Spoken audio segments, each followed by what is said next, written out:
Então, vamos falar sobre o sistema endócrino, né? Primeiramente, né, eu vou falar sobre, fazer uma introdução ao sistema endócrino. E depois, eu vou falar sobre o eixo hipotálamo e hipófise.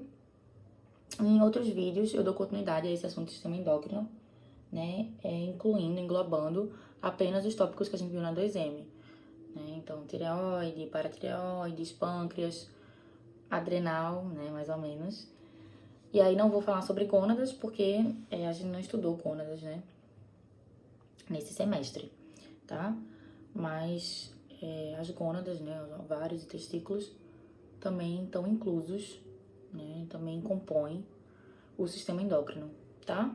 E aí, primeiramente, o que é um sistema, né? Eu gosto de sempre começar os assuntos do zero, partindo dos conceitos primitivos, porque eles são fundamentais para a gente entender conceitos mais avançados, complexos e aprofundados, né?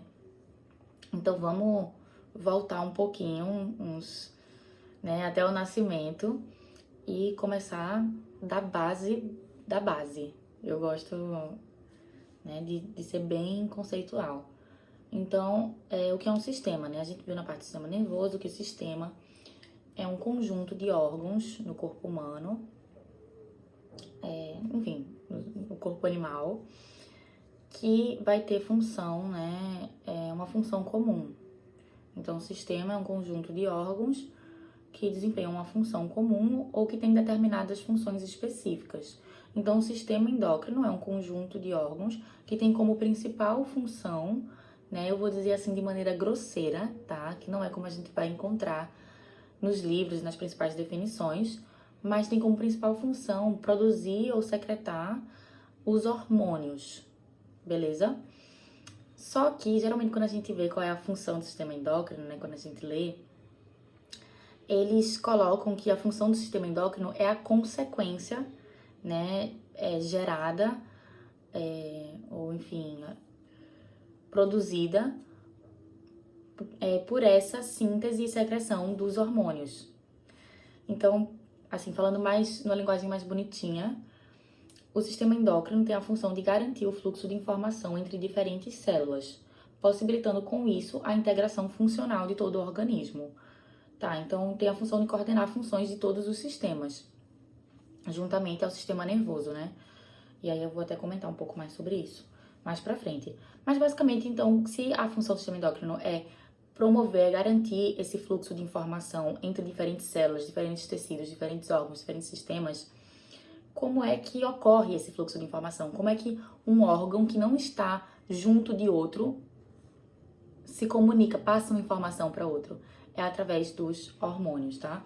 Então, esse fluxo de informação, ele é entre as diferentes células, ele é garantido a partir dos efeitos biológicos, né, produzidos, provocados pelos hormônios. E aí, o que são hormônios? São substâncias produzidas e secretadas diretamente no sangue que vão atuar à distância e elas podem ser sintetizadas por glândulas, pelo sistema nervoso ou por algumas células especializadas, mas majoritariamente por glândulas.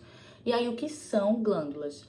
Glândulas é como se fosse uma categoria de órgãos, né? São estruturas do corpo que secretam algo, não necessariamente hormônios, né? Tem glândulas que não secretam hormônios, por exemplo, a glândula sudorípara não secreta hormônio nenhum, né? Secreta suor. Aí, então a gente tem 3 tipos de glândulas: as glândulas exócrinas, as glândulas endócrinas e as glândulas mistas. As glândulas exócrinas, elas vão lançar uma secreção fora do sangue, ou seja, em qualquer lugar que não seja a corrente sanguínea. Por exemplo, a glândula lacrimal, né, produz, secreta a lágrima que é colocada para fora, né, do nosso corpo. E, obviamente, não entra, não passa no sangue, pelo sangue, tá? Então, exemplos de glândulas exócrinas, feito eu já tinha dito, né, sudorípara, lacrimal, mamária, sebácea, salivar, né, as glândulas salivares, enfim, tá?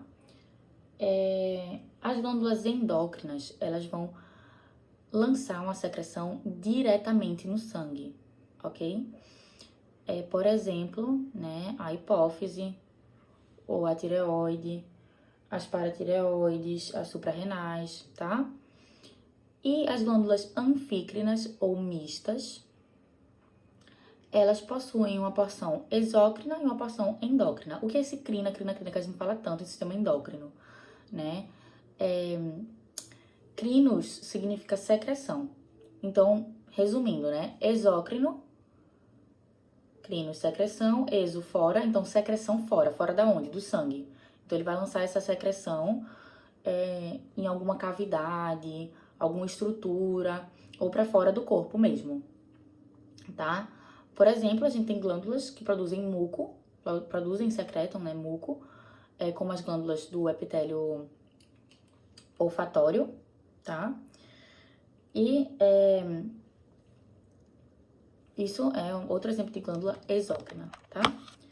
Aí, endócrino, crinos, secreção endodentro, secreção dentro de onde? Do sangue, tá? E anfícrina, secreção ambos, né? Então, é uma glândula que tem uma porção endócrina e uma porção exócrina. Exemplo clássico, pâncreas. O pâncreas, a sua porção endócrina vai sintetizar e secretar hormônios como insulina e glucagon, tá? Que vão, né, ser secretados diretamente na corrente sanguínea e circular aí, né, pelo corpo, pelo sangue, beleza?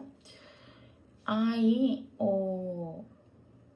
a porção exócrina do pâncreas é responsável pela produção e secreção de suco pancreático, que vai atuar no intestino delgado, né, digerindo algumas substâncias, ok?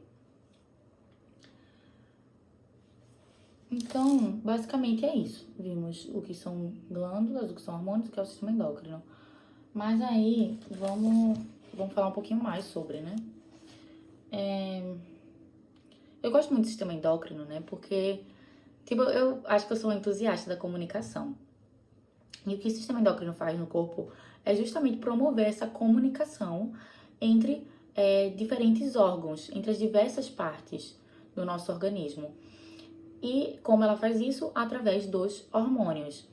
Então, ela propicia essa interação entre diversas estruturas, diversos tecidos e órgãos que aparentemente não estão relacionados, nem anatomicamente, nem fisiologicamente. Como assim? Por exemplo, são órgãos que muitas vezes eles não estão juntos, conectados fisicamente, né? Eles não estão ligados do ponto de vista anatômico. Por exemplo, a hipófise, que está no sistema nervoso central, e o rim, que está, né, no abdômen. E aí, mas a hipófise consegue passar uma mensagem, consegue falar com o rim através, né, de um carregador da mensagem. A hipófise quer contar alguma coisa pro rim, tipo assim, para de jogar água fora, para de lançar água, né, filtrar a água pra gente excretar a água, porque o corpo tá precisando manter essa água dentro da gente, não quer jogar fora. E aí a hipófise quer dizer isso pro rim, e aí ela lança o hormônio, que é, nesse caso, né, o hormônio antidiurético, ADH, que vai lá no rim, e aí tem receptores para esse hormônio, né, em algumas regiões do rim, e aí o rim, então, vai obedecer, né, ele vai ler essa mensagem, e aí ele vai desempenhar essa função de reabsorver a água que tinha sido filtrada, tá, para não excretar mais água. Isso deixa a urina mais concentrada, né, faz com que a pessoa faça menos xixi, enfim. É uma forma, né, de preservar a água no nosso corpo. E além disso, né, além de serem órgãos que não estão ligados anatomicamente, são órgãos que, aparentemente, eles também não estão atrelados do ponto de vista funcional. Por exemplo, se eu falar, qual é a função da paratireoide e qual é a função do intestino delgado? Aí você vai me dizer que a paratireoide é um órgão do sistema endócrino, é uma glândula endócrina que produz e secreta o paratormônio, né? Que vai ter um efeito hipercalcemiante, né? De aumentar os níveis circulantes de cálcio. Ok. E aí, a função do intestino delgado. A gente vai falar que o intestino delgado é um órgão que pertence ao sistema digestório e que tem como função digerir, né, quebrar e absorver alguns nutrientes. Então, você fala que, tipo assim, parece que um órgão não tem nada a ver com o que o outro tá fazendo, né? Um tá fazendo uma coisa, o outro tá fazendo outra, parece que eles estão trabalhando de maneira isolada. Só que o funcionamento adequado da paratireoide interfere, né, no funcionamento, né, em uma atividade específica do intestino delgado, que é a absorção de cálcio. Porque o paratormônio, né, em resumo, a gente vai ver isso de maneira mais aprofundada depois, mas o paratormônio, ele vai participar, né, da ativação da vitamina D, que por sua vez vai promover o aumento da absorção de cálcio no intestino delgado. Então, né, justamente o sistema endócrino ele faz uma integração de todo o corpo, juntamente ao sistema nervoso, né? Só que de formas diferentes. Um faz por hormônios, no caso do sistema endócrino, e o outro faz, né, por meio de sinapses químicas e impulsos elétricos que viajam, né, pelos neurônios até chegar em uma célula-alvo, que pode ser uma glândula ou um músculo, para que ela execute uma função, efetue, né, o que a mensagem está dizendo.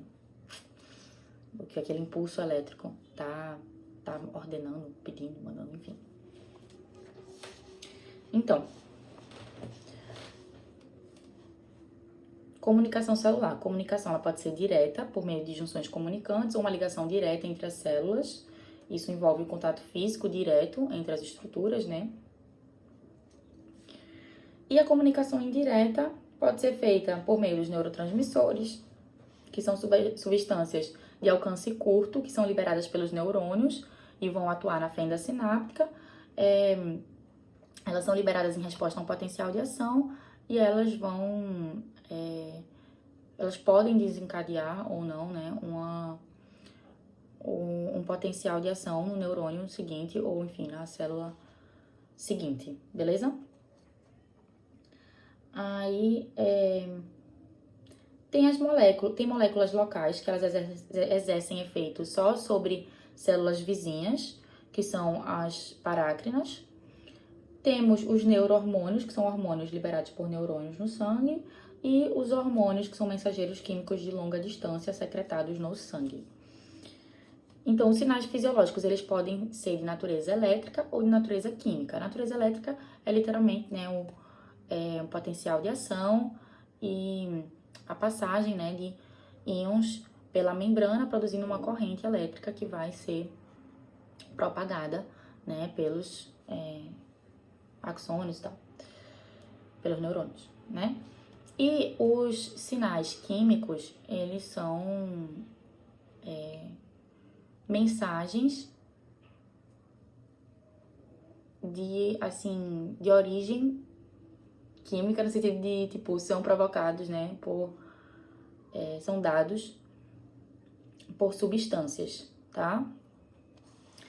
Então, o sistema endócrino altera células-alvo a partir da liberação de hormônios. Esses hormônios se ligam a receptores específicos no tecido-alvo, e isso vai gerar uma resposta naquela célula que foi estimulada pelo hormônio, né? E que teve o seu receptor ligado ao hormônio, enfim. Então, o sistema endócrino promove resposta celular, tá? O sistema nervoso transmite informação por fios. O impulso ou sinal elétrico vai sendo transmitido de célula a célula. Então, passou por uma célula, aí neurotransmissor, aí passa para outra, aí para outra, né? Até chegar na célula-alvo. Enquanto no sistema endócrino, a mensagem é enviada pelo sangue e a célula que produziu a molécula que carrega a informação, ou seja, a célula que produziu o hormônio, e o hormônio é a substância que carrega essa informação, não está ligada anatomicamente à célula que recebe a mensagem, tá? Enviada pela célula sintetizadora do hormônio, né? Para que um hormônio exerça seu efeito, ele deve se ligar ao receptor específico localizado na célula-alvo. De maneira geral, o sistema nervoso coordena respostas rápidas e precisas e é muito importante para a interação do corpo, principalmente com o ambiente externo, né? Mas também tem efeitos, óbvio, internos, né? Ações dentro do corpo, tá? De maneira geral, o sistema endócrino controla atividades que exigem duração, não velocidade. Então, o sistema endócrino vai regular funções corporais como o metabolismo, balanço hidroeletrolítico, crescimento, desenvolvimento, reprodução e comportamento. Hormônios, vimos que são substâncias capazes de conduzir determinada informação entre uma ou mais células, desencadeando, né, provocando uma resposta celular. Os hormônios, eles podem atuar em tipos diferentes de células do corpo, como é o caso do T4, eles podem atuar em tecidos alvos específicos, como é o caso do ADH, do ACTH, enfim. Os hormônios, eles são classificados em peptídeos, derivados da tirosina e esteroides ou lipídicos. Os peptídeos, eles são hidrossolúveis, certo? São hormônios proteicos que se solubilizam em água. Os derivados da tirosina são hormônios que são derivados de um aminoácido e, por isso, eles são considerados hormônios de origem proteica, porque os aminoácidos formam as proteínas, né? Os aminoácidos são os monômeros das proteínas. Então, por isso, né, esses hormônios também são considerados hormônios proteicos, mas não peptídeos, né? Então, dos hormônios proteicos, a gente tem os hormônios peptídeos e os hormônios derivados da tirosina. E aí, os hormônios derivados da tirosina, então, eles têm como um dos seus substratos, né, um dos substratos da sua produção, esse aminoácido, que é a tirosina. E aí, exemplos de hormônios derivados da tirosina, né, os mais famosos T3 e T4, mas temos também as catecolaminas. O T3 e o T4, os hormônios tireoidianos, triiodotironina e a tiroxina, né, respectivamente, são lipossolúveis, tá? Lipofílicos, ou seja, se solubilizam em lipídio, em gordura, enquanto as catecolaminas são hidrossolúveis. Então, dentro dessa categoria, né, dos hormônios derivados da tirosina, a gente vai observar hormônios que são lipossolúveis, como o T3 e o T4, e hormônios que são hidrossolúveis, como as catecolaminas. E ainda tem os hormônios esteroides ou lipídicos, né, que, evidentemente, né, são lipossolúveis, por sua vez, e nós temos como exemplos de hormônios pertencentes a essa classe, né, os hormônios sexuais, testosterona, estrógeno, progesterona, o cortisol também é um hormônio lipídico. E no caso de hormônios lipossolúveis, como o T3, T4 e os hormônios esteroidais, como eles não se solubilizam em água, e a água, né, é o principal componente do plasma, no sangue eles vão precisar ser carregados por proteínas transportadoras, já que eles não se dissolvem no sangue, né, porque eles não são hidrofílicos, eles são lipofílicos. Então, os hormônios lipossolúveis precisam ser carregados por proteínas transportadoras até o tecido-alvo, o que lhes confere um maior tempo de meia-vida, tá? Então, essa é uma característica geral de hormônios lipossolúveis, mas alguns hormônios hidrossolúveis também podem ser carreados no sangue por proteínas transportadoras, tá? Por afinidade química, para potencializar o efeito biológico, auxiliar ali no transporte, enfim. Não é uma regra que só os hormônios lipossolúveis vão ser carregados por proteínas transportadoras. Os hidrossolúveis podem ser também, né? E a gente fala um pouco... a gente vai falar disso um pouco mais pra frente também. Mecanismo de ação dos hormônios, né? Os hormônios vão apresentar... Não, no caso, os hormônios, eles vão ser secretados pela glândula no sangue. E aí, eles vão viajar pelo sangue até chegar no tecido-alvo. Esse tecido-alvo vai conter receptores para esse hormônio. E esses receptores, eles podem estar na superfície da célula, certo? Da célula-alvo. Ou então podem ser receptores nucleares, tá? Receptores presentes no núcleo das células. Nesse caso, os hormônios eles vão atravessar a membrana plasmática da célula e aí eles vão se ligar a um receptor dentro da célula, promovendo, né, a ativação de um gene. E aí esse gene, então, ativado vai ser transcrito, sintetizando, né, uma sequência de RNA mensageiro, que em seguida, né, vai ser traduzida para produzir uma proteína específica. Tudo bem? A maioria dos hormônios, né, são regulados ou controlados pelo mecanismo de retroalimentação ou feedback, né? É a mesma coisa, só que um é inglês, outro é português. E aí, essa regulação por retroalimentação vai ocasionar, né, o equilíbrio entre o estímulo e a inibição da síntese e secreção do hormônio. Então, né, na maioria dos casos, quando você tem uma concentração muito elevada do hormônio no sangue, a gente vai ter mecanismos inibidores de produção, pedindo para diminuir a produção desse hormônio. E o contrário é verdadeiro, quando você tem doses baixas desse hormônio circulando no sangue, a gente vai ter mecanismos que vão estimular a produção desse hormônio. Tá? Então, esse mecanismo de regulação por feedback, beleza? Secreção hormonal, pulsos secretórios, determinação do ritmo de secreção. O hormônio pode ser secretado em intervalos curtos, ou então ter a sua concentração alterada, modificada ao longo do tempo, em dias ou meses, né? Eu acho que o hormônio mais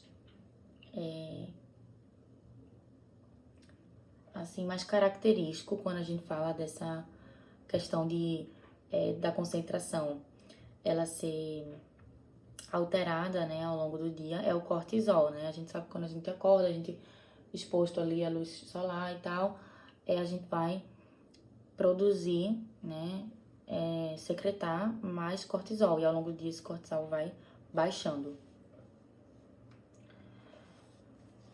A secreção dos hormônios por pulsos secretórios, ou seja, por intervalos curtos, ou então por meio dessa modificação da concentração do hormônio ao longo do tempo, preserva o efeito biológico do hormônio.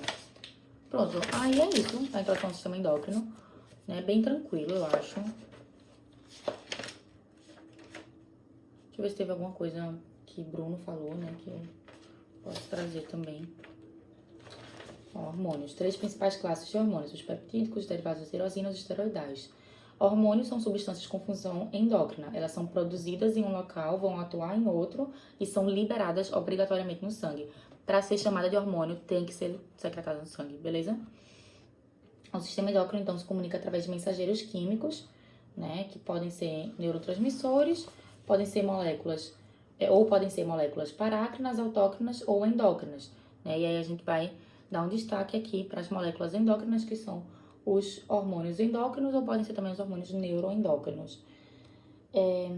Moléculas com função parácrina, a gente viu que elas têm uma função local, elas vão ser produzidas por uma célula ou tecido e vão atuar nas células vizinhas, no tecido adjacente.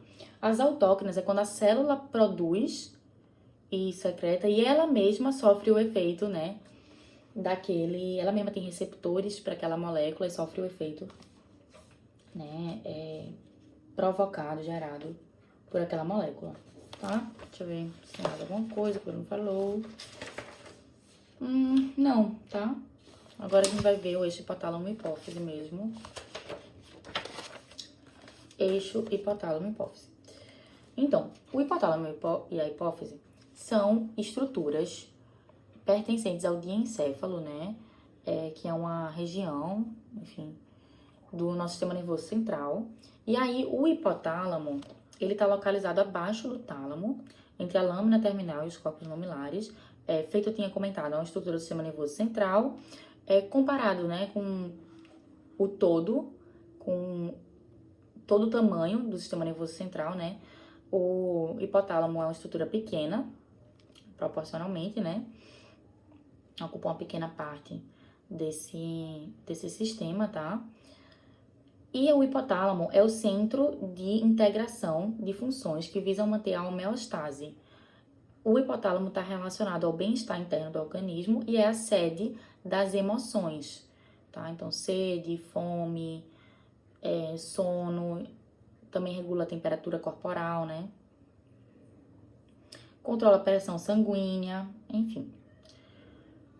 Do hipotálamo nasce a hipófise. Então, você tem o hipotálamo e dela, né, vamos dizer que se bifurca a hipófise em duas partes, né? A hipófise, ela tem duas partes.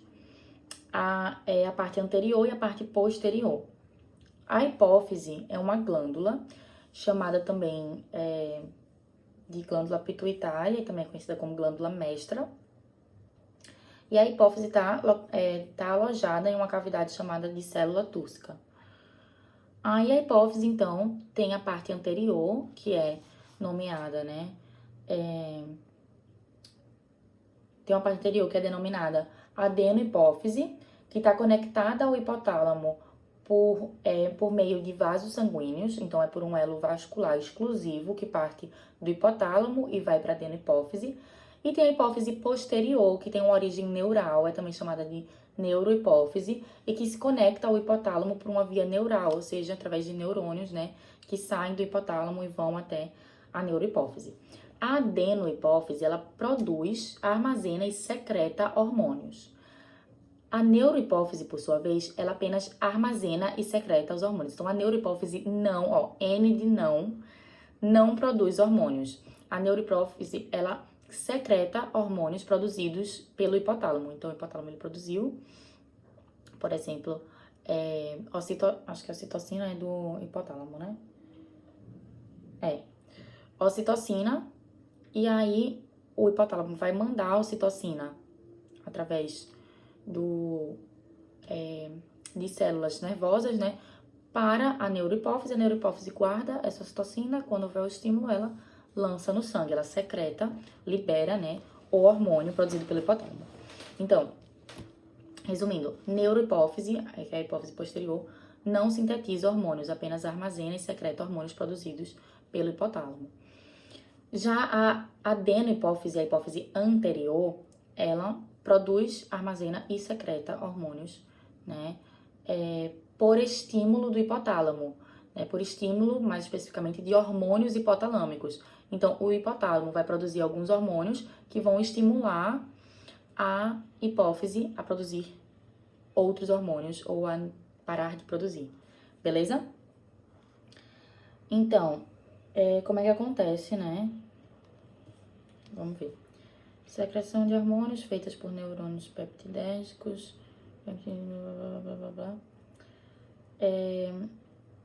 Neurônios hipotalâmicos se relacionam com a adenohipófise através do sistema parvicelular. Neurônios adenohipofisários se dirigem ao sistema porta-hipotálamo-hipófise. Ao sistema porta-hipotálamo-hipófise.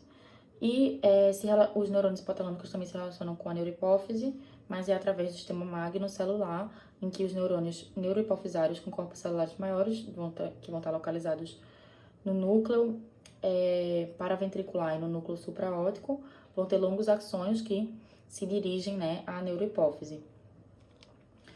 Aí, deixa eu ver se tem mais alguma coisa importante.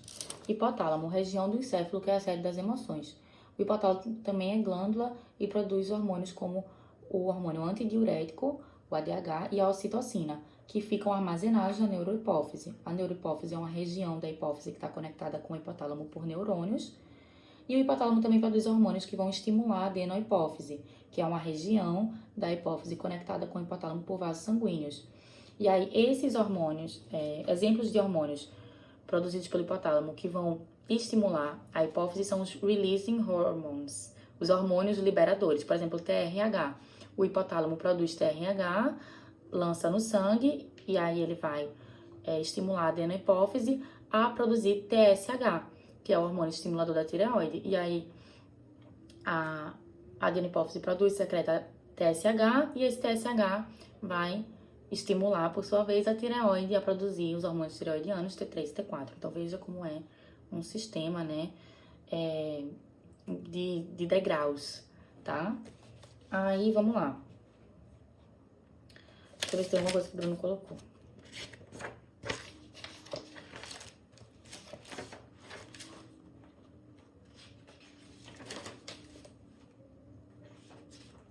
Peraí, foi mal.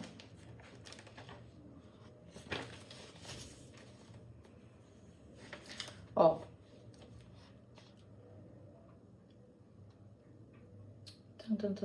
Ok. Hipotálamo, controle hormonal. O hipotálamo é responsável pelo controle da secreção hormonal da hipófise. Esse controle é realizado por vias hormonais, no caso da adenohipófise, e por vias nervosas, no caso da neurohipófise, tá? Então, é isso. A hipófise anterior é controlada através de hormônios, e a hipófise posterior, hormônios hipotalâmicos, né? E a hipófise posterior, ela vai secretar hormônios através de sinais neuronais do hipotálamo, ok? Hipotálamo é o centro coletor de informações relativas à homeostase. O hipotálamo produz hormônios liberadores ou hormônios inibidores. Estes hormônios são levados à adenohipófise através do sistema porta-hipotalâmico hipofisário. Hormônios reguladores da neurohipófise, por sua vez, são transmitidos pelos neurônios que estão localizados nos núcleos supraóptico e paraventricular. Tá, espero que isso tenha ficado claro. Beleza? Os hormônios hipotalâmicos são quais? Os releasing hormones, olha o inglês dela, que vão estimular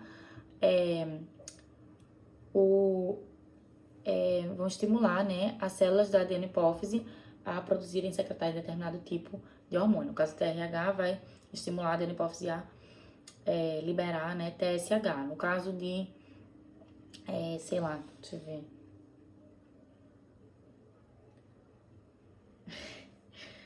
Não sei, não tô pensando muito não. Mas tem outros, tá? Aí tem os IHs, que vão inibir a produção e a secreção de determinado hormônio.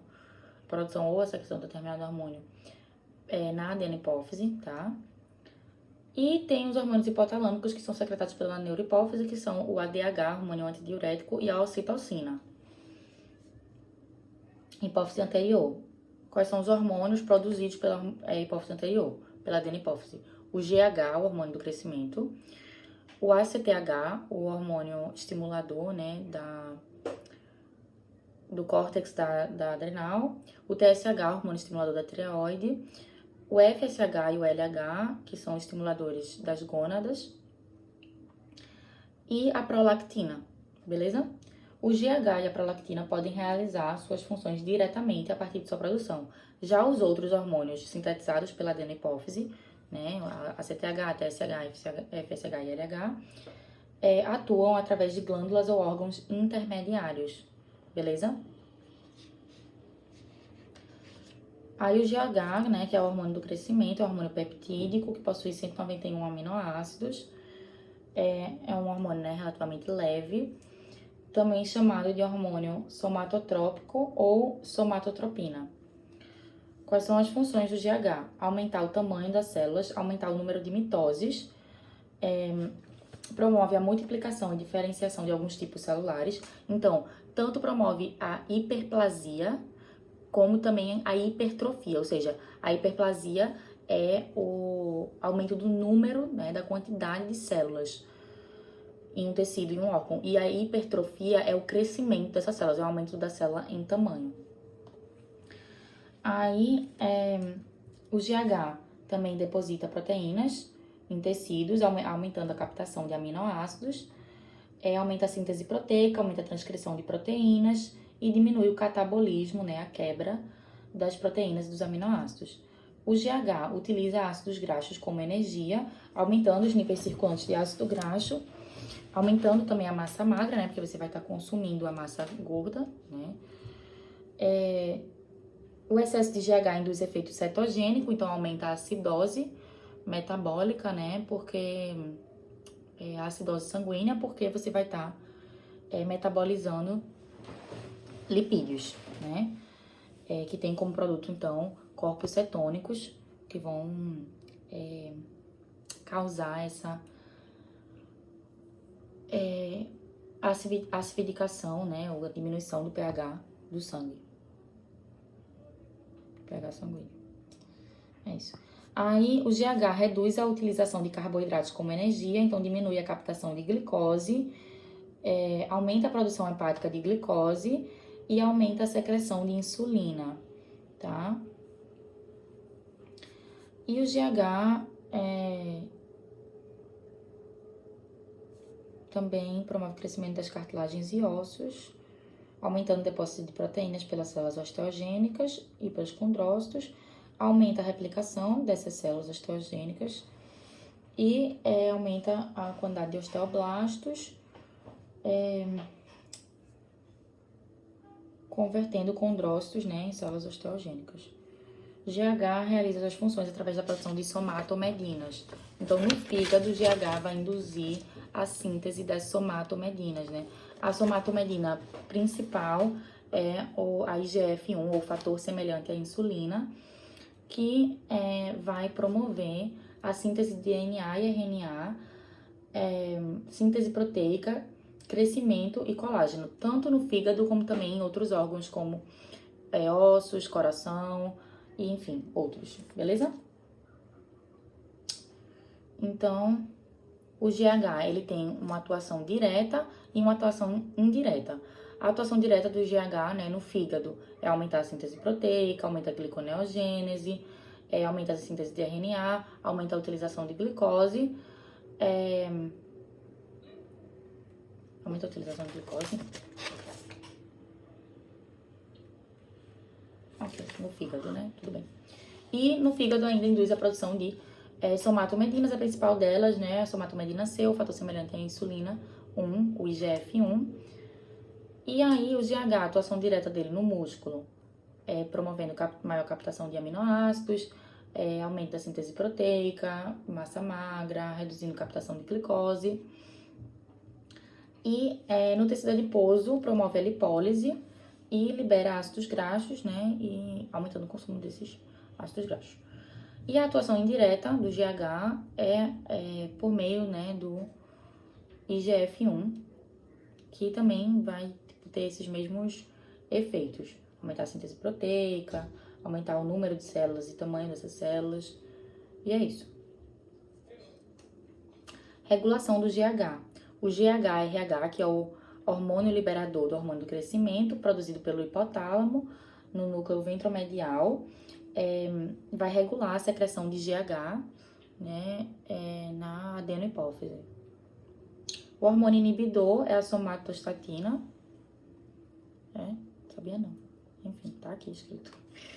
E a hipófise, aí agora vamos falar de hipófise posterior. A hipófise posterior é a neurohipófise, né, que está conectada ao hipotálamo por vias neurais, através de células nervosas que saem dos núcleos do hipotálamo e se dirigem à hipófise posterior, certo? E aí o hipotálamo vai produzir hormônios que vão ser secretados, liberados, né, no sangue pela neurohipófise. Então, ó, a hipófise posterior é formada por células semelhantes às células gliais, aquelas células da glia, né, que a gente viu, astrócitos, oligodendrócitos, enfim. E aí, então são células de origem nervosa e elas não secretam hormônios. Elas vão receber hormônios produzidos pelo hipotálamo e esses hormônios, né, eles vão ser transmitidos para a hipófise posterior, são transportados por neurofisinas e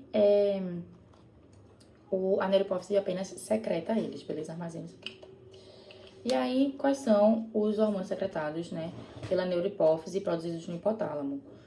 O ADH e a ocitocina. O ADH, o hormônio antidiurético, atua nos túbulos e ductos coletores renais, então, né, vai ter seus receptores ali localizados em regiões dos rins, aumentando, né, a permeabilidade à água devido ao aumento de aquaporinas, que é o transportador de água nas membranas plasmáticas da célula, certo?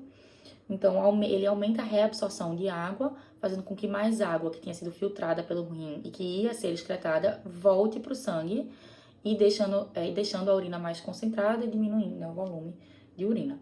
Altas concentrações de hormônio antidiurético provoca vasoconstrição de arteríolas. E aí, quando a gente tem esse efeito do hormônio antidiurético, a gente chama ele de vasopressina, mas é a mesma substância, tá? E aí, a vasopressina é muito secretada em situações de choque hipovolêmico, né? E aí, quando você aumenta a concentração de líquido extracelular, ou seja, você aumenta a concentração de sais no sangue, por exemplo, você aumenta a liberação do hormônio antidiurético, aumentando o volume de água no sangue e diminuindo a osmolaridade do sangue, beleza? Quando você tem baixas concentrações de sais, de soluto, no sangue, você diminui a liberação de ADH e você excreta mais água. Né? Situações clássicas de inibição de hormônio antidiurético uso de álcool, né? Ingestão de álcool. O álcool ele inibe o ADH, é por isso que a pessoa vai xixi o tempo todo. E porque não vai estar promovendo aquela reabsorção, né? Nos túbulos renais, a reabsorção de água, enfim. Frio inibe ADH, café inibe também, tá? E aí tem a ocitocina, né? Também hormônio hipotalâmico, secretado pela neurohipófise. Deixa eu ver se tem mais alguma coisa legal pra gente falar. Ó, ADH, ou vasopressina, reabsorve água dos tubos, ou túbulos, né, dos néfrons. Tanto do túbulo coletor distal, como também no no túbulo contornado distal, como também do tubo coletor. E a ocitocina é o chamado hormônio do amor, é também um hormônio que vai promover a contração uterina no momento do parto e a ejeção de leite, né, no momento da amamentação. E é um hormônio que tem um feedback positivo, né, quando você tem o bebê, né, fazendo aquele estímulo da sucção na mama da mãe, né, isso vai estimular a secreção de ocitocina e vai ajudar na ejeção do leite, tá? Aí, assim, a ocitocina é chamada hormônio do amor, mas, tipo, é porque, tipo, o amor é algo muito mais complexo do que simplesmente sinalizações químicas que ocorrem, né, no interior do nosso organismo. Além disso, né, a ocitocina, ela é secretada em grandes quantidades durante uma relação sexual, por exemplo. E nem todo mundo que você faz sexo, você vai se apaixonar, você ama, né? Então, enfim, mas popularmente, né, enfim, é disseminada essa ideia de que a ocitocina seria o hormônio do amor, porque também ela é muito liberada durante toque, abraço, enfim. Mas é isso, beleza? Aí, a hipófise. Ah, sim, o hipotálamo também libera os releasing hormones, os RHs, que estimulam a adenohipófise a produzir hormônios. A depender do tipo de RH, vai estimular a produzir um determinado tipo de hormônio, não algum hormônio específico. A hipófise, que é a glândula mestra, né, a pituitária, é localizada perto do hipotálamo, dividida em duas regiões, neurohipófise e adenohipófise. A neurohipófise é a glândula posterior, que armazena e secreta hormônios hipotalâmicos, como o ADH e a ocitocina. A adenohipófise, por sua vez, produz e libera hormônios como o ACTH, prolactina, GH, TSH, FSH e LH, por estímulo dos RHs. Aí, quais são os hormônios adenohipofisários? O ACTH, né, que estimula a produção de hormônio no córtex das adrenais. O GH, ou somatotrofina, o hormônio do crescimento. A prolactina, que produz leite. O TSH, que estimula a tireoide a produzir hormônios. E aí o FSH e LH, que vão atuar nas gônadas, tá? Nos ovários e nos testículos. O GH mais ou menos, né? Mas principalmente o ACTH, o TSH, o FSH e LH vão estimular outras glândulas. O GH mais ou menos, porque o GH também pode atuar diretamente, sem precisar de uma glândula intermediária. Mas a gente viu, né, que o GH também tem uma atuação indireta, que é através da estimulação da produção de IGF-1, de somatomedina C, no fígado. Tá? Que aí vai ter também uma ação semelhante, né, à do GH, de promover aquele aumento de síntese proteica, aumento no número e no tamanho das células, beleza? Então é isso. Deixa eu ver se tem mais alguma coisa aqui. Ah, então acabou a parte de hipotálamo hipófise? Não, peraí. Vou falar mais coisas. Eu vou fazer um resumão geral. Tá? Blá, blá, blá, blá, blá, blá, blá, blá, blá, blá. Hipófise. A hipófise posterior. não produz hormônios, é uma extensão do hipotálamo, apenas armazena e, quando necessário, secreta os hormônios sintetizados no hipotálamo, tá? Quais são esses hormônios? A DH, ou vasopressina, e a ocitocina, que são hormônios peptídicos.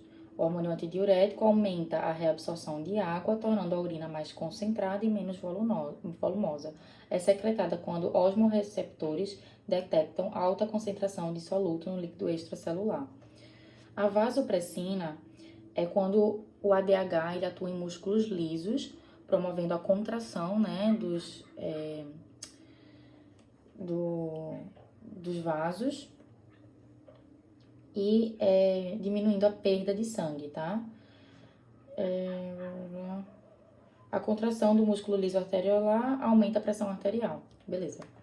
E a ocitocina é estimulada, a ocitocina também um hormônio hipotalâmico, armazenado, secretado, liberado, né, pela neurohipófise. E a ocitocina vai ajudar, né, na contração uterina para a saída do bebê durante o parto e promove a ejeção de leite durante a amamentação. Aí eu fiz um resumão aí. Ó, hipotálamo produz ADH e ocitocina e também os RHs e os IHs, né, que são, respectivamente, os releasing hormones, que vão estimular a adenopófise a produzir hormônios, e os IHs, os hormônios inibidores, que vão inibir a adenopófise de produzir ou secretar hormônios, beleza? Aí o hipotálamo, então, vai produzir os hormônios hipotalâmicos, e aí a gente tem a hipófise. A hipófise posterior armazena e secreta esses dois hormônios hipotalâmicos, o ADH e a ocitocina. O ADH, ou vasopressina, né, vai ter um efeito nos rins, nos néfrons, aumentando a permeabilidade dos túbulos renais à água, ou seja, né, resultando na reabsorção de água. E a ocitocina, e vai ter um efeito também nas arteríolas, promovendo vasoconstrição. Já a ocitocina é um outro hormônio hipotalâmico, né, que age no útero e nas glândulas mamárias. No útero, durante o momento do parto, estimulando a contração uterina, e a glândula mamária, durante o momento da amamentação, estimulando a ejeção de leite, né? E é isso. Aí, agora a gente fala da hipófise anterior, a adenopófise, que sintetiza e secreta pelo menos 6 hormônios. Já vimos, né? GH, prolactina, aí FSH, LH, TSH e ACTH.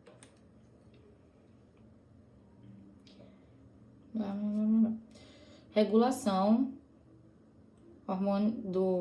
da produção e secreção dos hormônios adenohipofisários, né? Vai ser através de hormônios liberadores e inibidores que foram liberados pelo hipotálamo. Retroalimentação negativa, no geral, né? Influência das condições ambientais e das emoções. Hormônio do crescimento, GH, vai... o crescimento, né, é um processo que tem influência de fatores ambientais, então, alimentação, estresse, exercício físico, dieta, né, já falei, ausência de doenças crônicas, tem uma determinação genética também, né, também é influenciada pelo nível de outros hormônios no sangue, então, como os hormônios sexuais, tiroidianos, e até, inclusive, a insulina, né? E o hormônio do crescimento é um hormônio peptídeo, produzido pelos somatotrofos da adenopófise, e a sua secreção é controlada, né, pelo GHRH, que é o hormônio liberador do hormônio do crescimento, e tem o GHIH, que é o hormônio inibidor do hormônio do crescimento, beleza? O GHIH também chamado de somatostatina. Aí, quais são os efeitos metabólicos do hormônio do crescimento, né? Efeitos anti-insulínicos. agudos ou ações diabetogênicas, como a diminuição da captação de glicose nos músculos, aumento da lipólise no tecido adiposo, aumento da gliconeogênese no fígado, e resistência à insulina no músculo, tecido adiposo e fígado. Aí, efeito sobre o crescimento. Fator de crescimento ou somatomedinas, as IGF, são fatores de crescimento semelhantes à insulina produzidas por estímulo, né, do GH. E aí, o GH vai propiciar o crescimento longitudinal, ou seja, o crescimento em altura, alongando o tecido somático e promovendo a hiperplasia, ou seja, o aumento do número de células, e a hipertrofia, que é o aumento do tamanho das células, nos ossos, músculos, tendões e na pele. E também ela tem efeito sobre o crescimento a partir do alongamento dos ossos longos e da ossificação, né, dos ossos, beleza? Ou seja, a substituição da cartilagem por células osteogênicas, beleza? É isso de introdução do sistema endócrino e esse hipotálamo hipófise. Espero que tenha dado pra entender. Eu acho que eu tava com outras expectativas. Eu achei que eu ia conseguir explicar um pouco melhor do que eu entreguei, né? Mas é isso. No próximo vídeo a gente vê tireoide, paratireoide, enfim, se der tempo e tal. Pâncreas. E adrenal, não sei se eu vou ver, porque eu não sei se vai cair na prova. Não, eu acho que não vai cair na prova, né? Porque a gente não teve a aula de glândulas suprarrenais, né? Mas aí, qualquer coisa, se eu estudar a parte e tal, e quiser dar uma pincelada, aí eu comento rapidinho, né? No fim de algum dos próximos vídeos. Beleza? É isso.